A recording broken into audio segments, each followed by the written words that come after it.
La nouvelle année approche à grands pas. Déjà 2023, c'est incroyable. Mais peu importe l'année, comment peut-on bien préparer son contenu en vue du nouvel an? C'est le sujet du jour. Les médias sociaux en affaires est votre rendez-vous hebdomadaire pour en connaître davantage sur les différents réseaux sociaux et les plateformes de création de contenu dans un contexte d'affaires. Chaque semaine, je, Amélie Delebel, répondrai à une question thématique qui vous permettra d'appliquer concrètement ces conseils pour votre entreprise. C'est parti! Salut et bienvenue sur les médias sociaux en affaires, épisode 127, alors que je réponds à la question « Comment bien préparer son contenu en vue de la nouvelle année ?» Donc, vraiment un sujet que j'aime beaucoup, donc vraiment la préparation de contenu. Donc, comment s'assurer de bien, non seulement bien démarrer l'année, mais également s'assurer d'avoir une constance tout au long des mois. Et pour cela, en fait, c'est important de se prendre à l'avance. Donc, on ne peut pas penser planifier son contenu 2023 à une semaine d'avis, surtout avec... c'est ça, le temps des fêtes. Donc, ce n'est pas nécessairement à ce moment-là où on planifie le plus de trucs.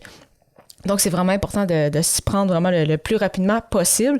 Et en fait, la première question à vous poser, c'est quels sont vos objectifs en fait pour 2023?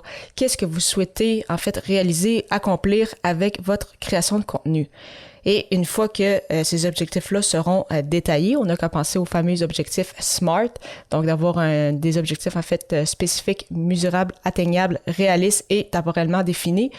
Comment en fait allez-vous les atteindre? Est-ce que ça va être avec les réseaux sociaux? Est-ce que ça va être avec des épisodes de podcast? Vous allez peut-être lancer un nouveau projet? Est-ce que c'est avec la vidéo? Est-ce que ça va être un blog? Donc, c'est important par la suite, selon vos objectifs, selon qui vous tentez de rejoindre aussi. C'est important de bien déterminer ces canaux. Et pourquoi je mentionne une question d'objectif, mais aussi le persona, c'est qu'il y a peut-être certains personas que vous savez qui vont se retrouver plus à certains endroits ou qui consomment du contenu d'une certaine façon.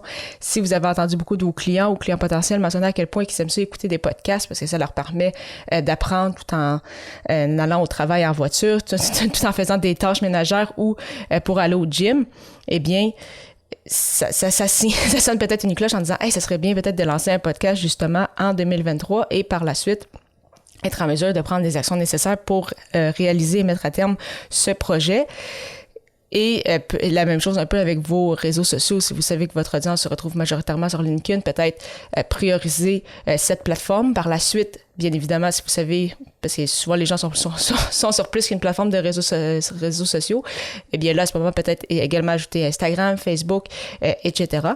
Mais c'est important aussi que vous le faites pour vous personnellement. Si, justement, vous savez que votre persona est sur LinkedIn, mais vous savez également qu'il y a de bonnes chances de se retrouver sur Instagram également, que vous aimez la plateforme et ça serait quelque chose que vous aimeriez développer. Vous pouvez le faire également. C'est toujours juste une question de est-ce que ça va me permettre de réaliser mes objectifs que je me suis fixés.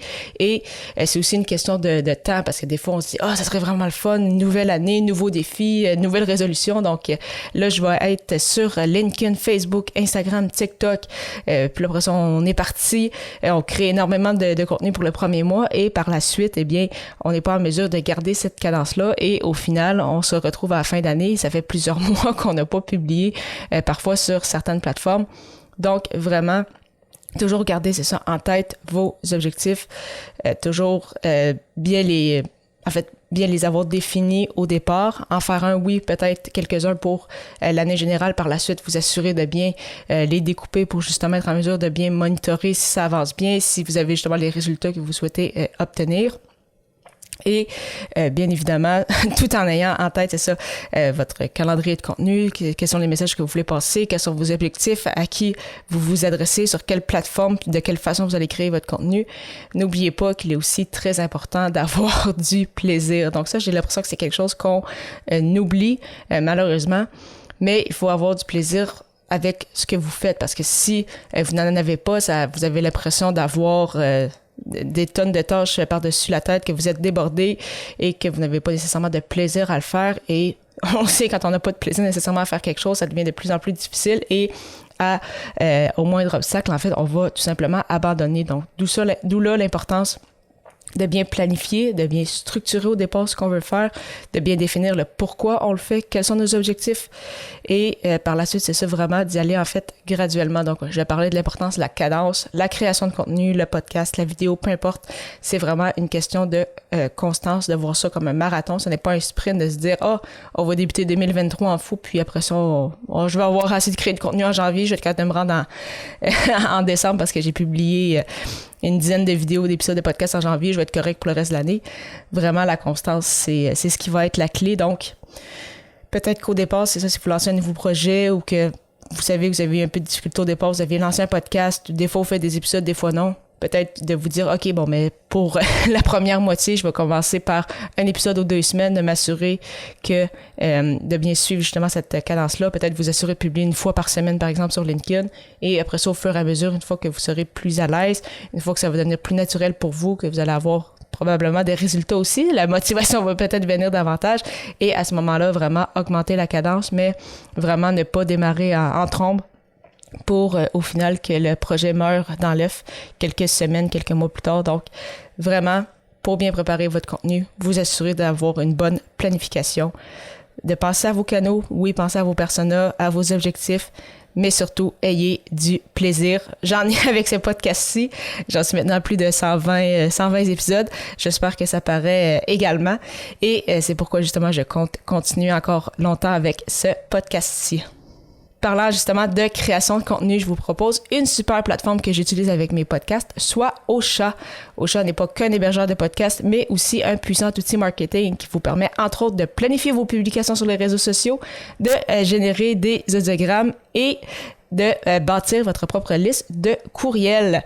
De plus, il s'agit d'une plateforme 100% francophone. Pour l'essayer à votre tour, profitez d'un essai gratuit de 2 semaines au ameliedelebel.com/Ocha, AUSHA. Pour la 128e émission, je répondrai à la question « Comment mettre de l'avant son podcast ?» Au plaisir de vous y retrouver.